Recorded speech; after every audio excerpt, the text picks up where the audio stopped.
quero desejar a você as boas-vindas ao nosso curso de CPM, né? Lembrando que CPM é uma sigla, né? As iniciais das palavras Critical Method PET, utilizada aí praticamente em todo mundo para planejamento de projetos, ok?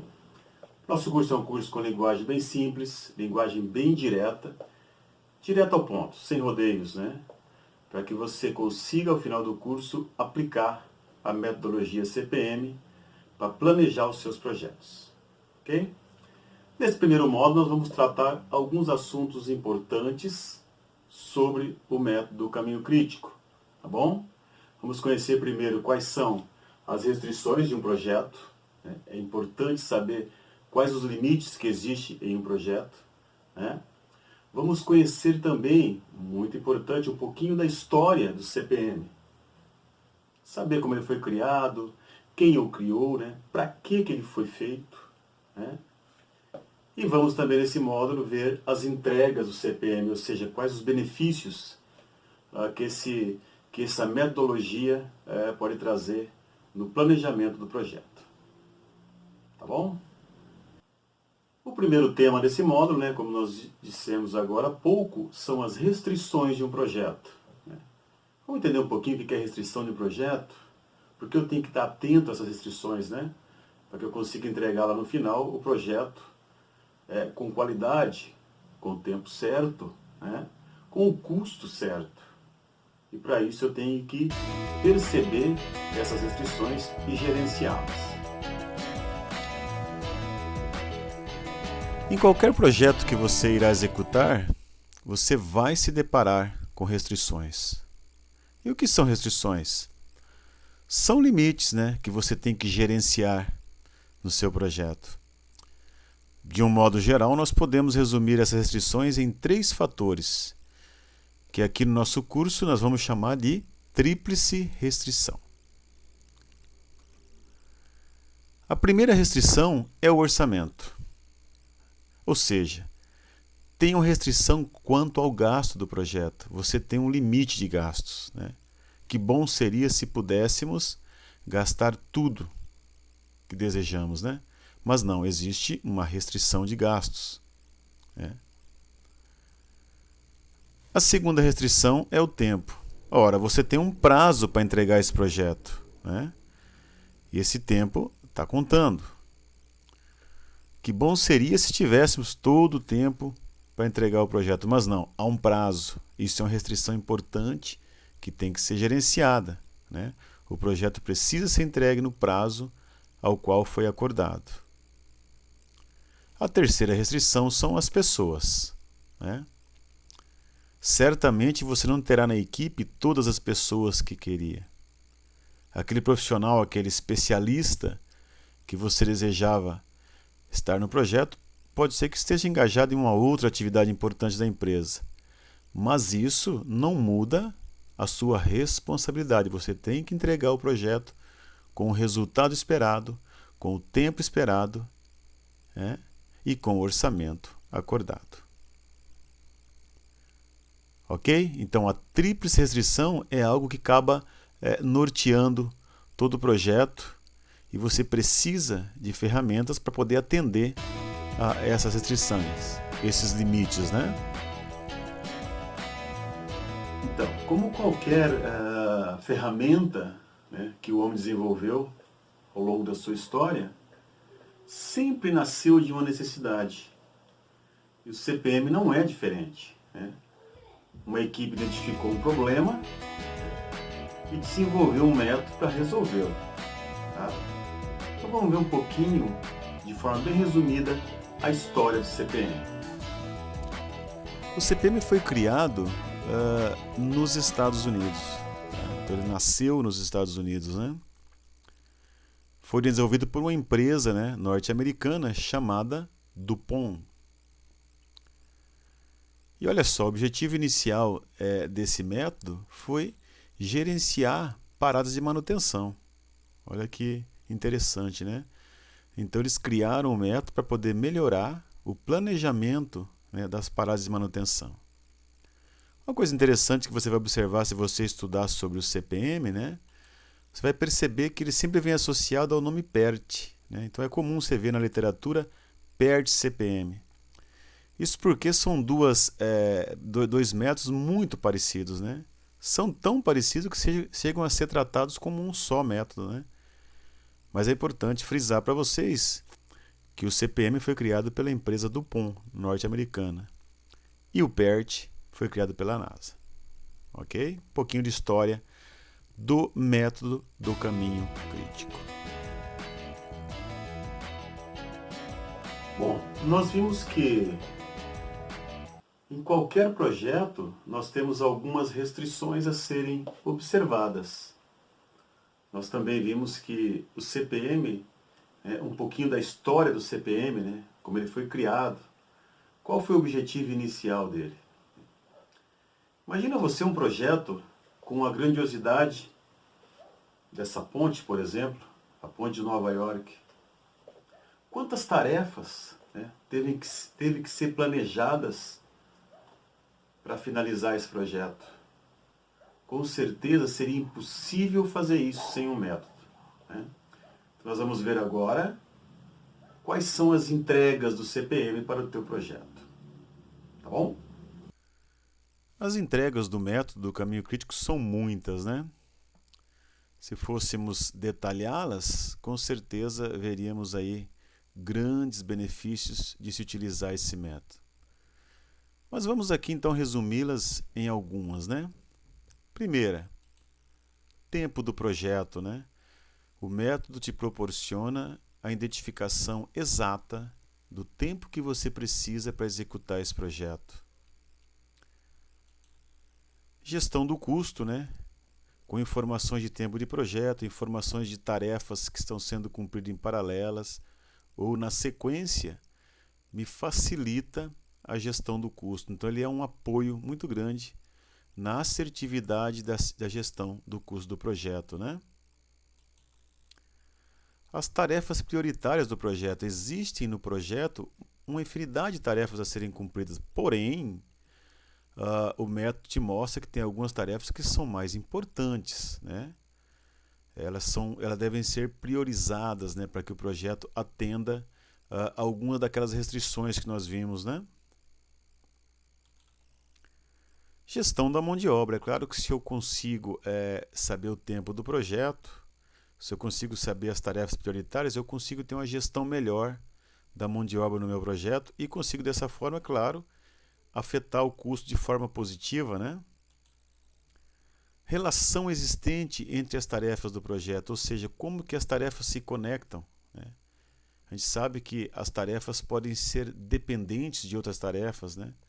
Isso faz com que eu tenha que ter uma gestão muito detalhada para não me perder aí na execução dessas atividades, né? Então essas são algumas entregas que o método caminho crítico tem, que já são muito boas para um projeto. Uma primeira entrega é o tempo, né? Ou seja, o projeto tem um prazo para ser executado. Mas como que eu posso definir esse prazo? E aí está uma grande sacada do CPM. Ele te mostra claramente qual é o tempo que o teu projeto precisa até o fim. Tá? É isso que nós vamos ver agora. Parece simples, mas não é tão simples assim. Vamos entender um pouquinho?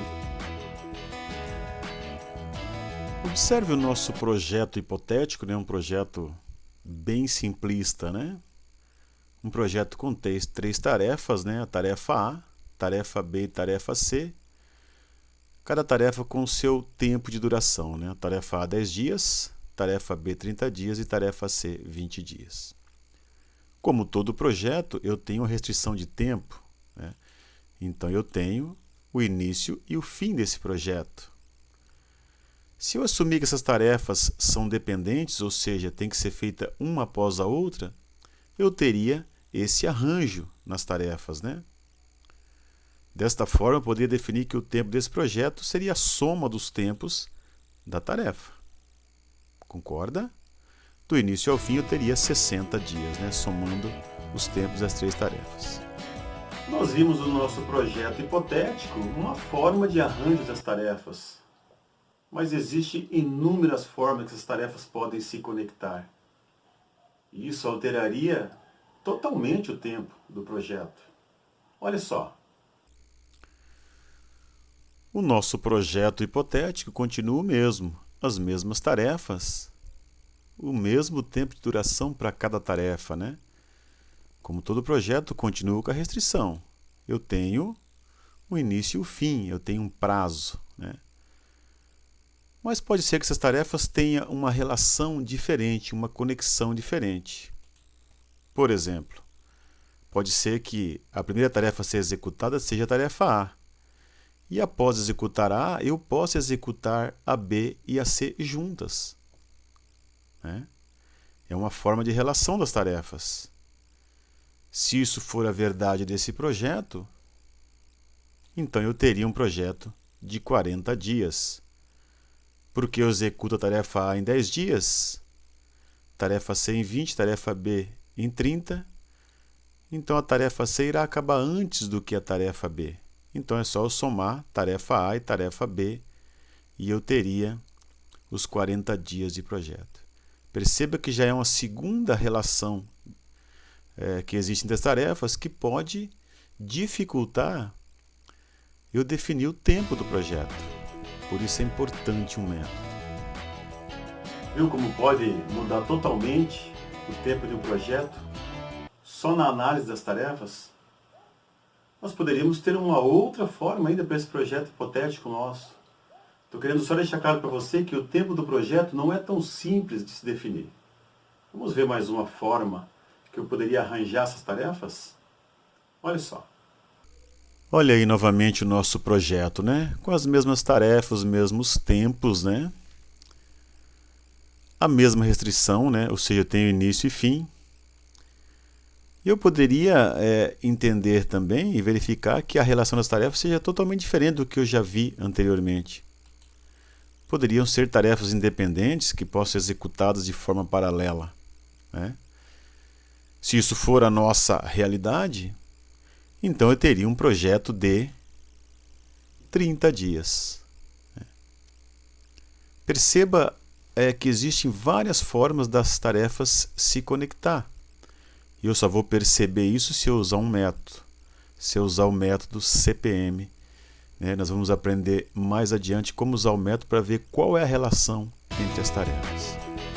O CPM tem então uma ferramenta que proporciona essa identificação de como estão distribuídas as tarefas no meu projeto, como elas se conversam, como estão conectadas, né? E a essa ferramenta nós damos o nome de rede de atividades, uma imagem das tarefas do meu projeto e suas relações. Perceba, né, que a rede ela mostra os caminhos do projeto, né? Um arranjo visual em que eu consigo perceber claramente como que as tarefas se relacionam, como que elas se conectam, qual que é o arranjo das tarefas do projeto, né? Quais são os caminhos. E nós vamos aprender nesse curso a montar a rede de atividades de um projeto.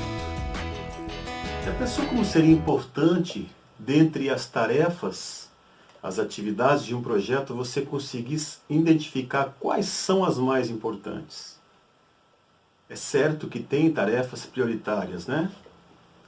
E o CPM identifica isso para você. Claramente, o método te mostra, olha, essa tarefa ela é muito importante para o teu projeto, né? Ele vai te mostrar quais tarefas são críticas para o teu projeto, quais tarefas possuem folga, né? Isso vai facilitar demais a gestão da execução das tarefas, né? Então a rede de atividade é algo importantíssimo para a análise do teu projeto. Então as tarefas críticas são aquelas tarefas que não possuem folga, ou seja, são tarefas que não podem atrasar. Significa que o atraso de uma tarefa crítica atrasa o projeto. Portanto, são tarefas que têm uma ligação muito íntima com o tempo de execução do projeto, né? Portanto, temos que dar mais atenção a essas tarefas, né? No gerenciamento do projeto eu tenho que estar atento a essas tarefas, né? E as tarefas com folga, como o próprio nome diz, são tarefas que possuem folga. Tarefas que eu tenho um tempo que eu posso atrasá-las e mesmo assim eu não irei atrasar a execução do projeto, né? Se eu precisar remanejar alguma mão de obra, eu vou remanejar das tarefas com folga, né? Nós vamos aprender nesse curso a identificar tarefas críticas e tarefas que possuem folga. Temos então grandes benefícios que o método do caminho crítico vai trazer para o teu projeto, né? Ou seja, se o mundo inteiro utiliza, é porque funciona. Concorda? Então o método traz sim grandes benefícios com as suas entregas para o projeto. O que vimos nesse módulo então é que com a utilização do método caminho crítico eu vou atuar diretamente na tríplice restrição. Ou seja, eu vou melhorar no projeto o custo, né? Eu vou ter um gerenciamento melhor de custo. Eu vou conseguir gerenciar melhor o tempo do projeto, né? E também vou poder gerenciar melhor as pessoas que estão envolvidas no projeto. Tá bom? Então, nesse primeiro módulo nosso, nós vimos que a utilização desse método vai realmente auxiliar você a entregar um projeto com o tempo combinado, com o custo acordado e com o resultado que foi definido. Então, pessoal, chegamos então ao fim dessa nossa videoaula, né? Lembrando que o módulo possui videoaula, essa que você acabou de assistir, né? Mas tem mais trabalho a fazer, né? Recomendo a leitura do material em PDF da aula, né? E principalmente faça os exercícios que estão no material PDF na aula, né? Isso vai fazer com que você fixe os conhecimentos, né? É um exercício de fixação, não é uma prova, né? Mas vai colaborar para que você realmente entenda os conceitos. E você fazendo os exercícios, né? É só abrir o link de acesso dos exercícios e colocar lá as respostas que você definiu, né? Para mim poder gerar uma nota de exercício e você saber quantos que você acertou, quantos que você errou, né? Tá bom, pessoal? Esse é o nosso primeiro módulo e vamos para o nosso segundo módulo então, né?